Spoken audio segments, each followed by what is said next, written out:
Hello students, I'm here with the second part of Euclid's division lemma chapters. That means mathematics class 10th chapter 1. Now we will learn that how to find out HCF of any two number by prime factorization methods. First of all, we should know about prime numbers. Which numbers would we call as the prime numbers? Suppose any numbers which is divisible by only 1. It means if we have 3, then 3 is divisible by only 1. If we have 5, then it is divisible by only 1. Those numbers which have only 1 as their factors will be called as prime numbers. Here we have a question: find prime factorization of 6 and 20. Solution: here we have two numbers 6 and 20. Then we will go about prime factorization of 6 and 20. Here we can see that prime factors of 6 will be 2 and 3. How? 6 divisible by 2 3 times, and prime factors of 20 will be 2 into 2 into 5. Why 2 into 2 into 5? Why not 2 into 4?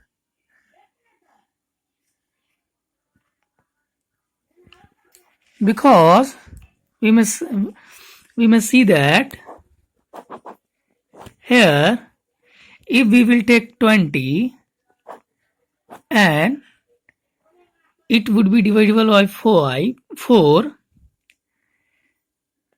5 times, but it is right, but this is not a prime number. 4 is not a prime number, so our assumptions will be wrong. Now we will move about prime factors of 20. 22 into 2 into 5. 2 to the powers 2 into 5 to the powers 1. Similarly, we have done here 6 is equals to 2 to the power 1 into 3 to the power 1. Now, what is the rule of HCF? says multiplication of lowest powers common factors. इसका मतलब ये है कि दोनों ही prime factors lines में इस चीज को ध्यान से देखना है कि कौन सा नंबर्स दोनों प्राइम फैक्टर्स में है. हमें सिर्फ उस नंबर्स को लेके और मल्टीप्लाई कर देना है विथ देयर पावर्स. अब हम यहां देख सकते हैं कि 6 के प्राइम फैक्टर इसमें 2 और 3 दोनों है, पर 20 के प्राइम फैक्टर्स में 2 एंड 5 है, तो 3 नहीं है, 3 को नेग्लेक्ट कर देंगे. अब 6 के प्राइम फैक्टर्स में 2 1 टाइम्स है, तो हम लोग सिर्फ 1 टाइम्स 2 ही ले सकते हैं. It means HCF of 6 and 2 will be 2 to the power 1. शायद आप लोगों को ये बात क्लियर हुआ होगा. अगर नहीं क्लियर हो तो कमेंट्स में आके बताइए, मैं इस चीज को अच्छे से क्लियर कर दूंगा. We can find out LCM also. How? इस चीज को हमने 7 से 8 में भी पढ़ा है. LCM is equals to first number into second number divided by HCF of both numbers. Now we have LCM is equals to 6 into 2 because our two numbers were 6 and 20. Then 6 into 20 divided by 2, 10 times 20. Here LCM became 16. Now LCM can also be find out by prime factorizations method. How? 6 have prime factors 2 and 3 and 20 have prime factors 2, 2 and 5. So 2 was 2 times, so it became 2 to the power 2. ये form कौन सा form है? Prime factorisation form. LCM क्या हो सकता है? LCM का rule है multiplication of highest power numbers of every prime factors. Highest power 2 का हाईएस्ट पावर तो 1 ही है, तो इसको छोड़ देंगे। यहाँ 2 का हाईएस्ट पावर कितना है, 2 है, तो इसको ले लिया। और 3 का हाईएस्ट पावर 1 ही है, और 3 सिर्फ इसी में और कहीं है नहीं, तो 3 को तो लेना पड़ेगा भाई, 3 को ले लिया। 5 भी सिर्फ इसी में और कहीं नहीं है, तो 5 को भी लेना पड़ेगा भाई। इसको कैलकुलेट करने पे जो नंबर्स आया वो आया 60, तो 60 हमारा आंसर हो गया।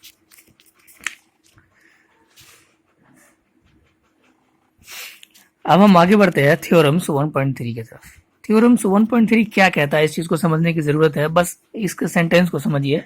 इसका सेंटेंस ये कहता है कि P अगर कोई प्राइम नंबर है, P अगर कोई प्राइम नंबर है और P a स्क्वायर को डिवाइड करता है, तो P बाई a को भी डिवाइड करेगा, ऐसा इसका कहना है।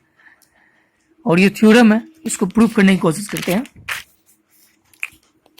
देखिए, हमने मान लिया, let's assume that prime factorization of a will be a equals to p1 into p2 into p3 p4 p5 p5 p6 p7 8 9 10 up to pn, और इस इक्वेशन को मान लिया इक्वेशन 1, जहां की p और p2 p3 p4 ये सब क्या है, इसके प्राइम नंबर्स है। नाउ a बराबर तो ये हो गया, तो a स्क्वायर अगर करेंगे तो क्या होगा, 2 times of these numbers multiplication. We have given p divides a square and p is a prime number, but we can see that a square prime factors is p1 p2 p3। कहां से देखा इस चीज को यहां से देखा कि a स्क्वायर का जो प्राइम फैक्टर्स है वो क्या है, p1 p2। कैसे है प्राइम फैक्टर्स, प्राइम फैक्टर्स कहने का मतलब ये है कि इस चीज को डिवाइड करता होगा ये। अब ये तो मल्टीप्लिकेशन में है, मल्टीप्लिकेशन में से किसी भी चीज को यहां लाके इसके नीचे लटका देंगे, तो जो नंबर्स होगा इसके डिवाइड करने के बाद होगा। इस चीज को समझ रहे हैं, इस चीज को अच्छे से समझाता हूं मैं। जैसे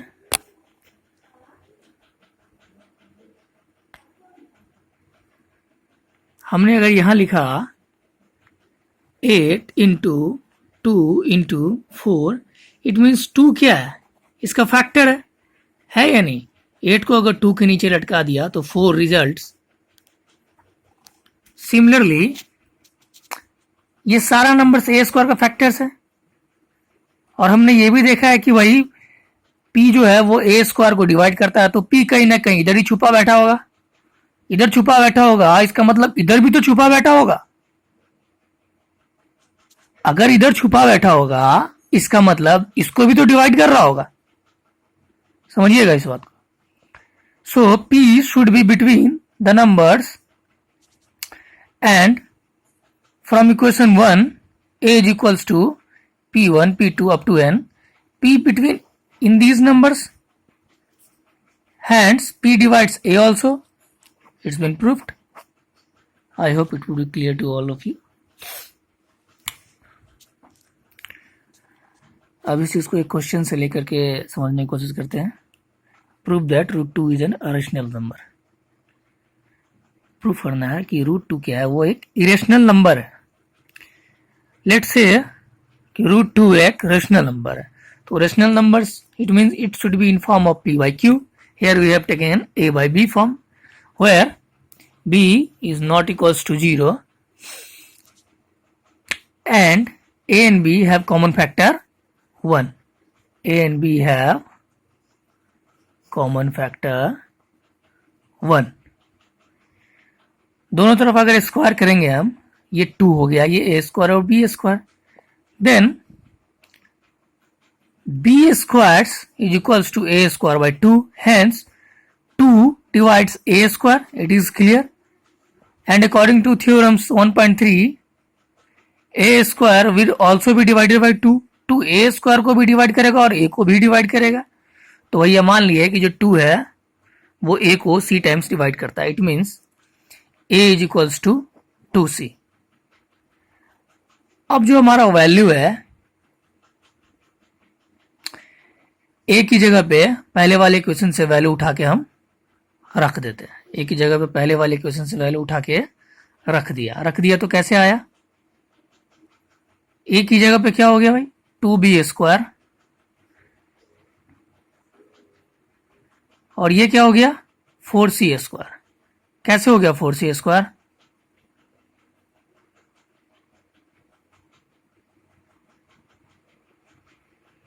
क्योंकि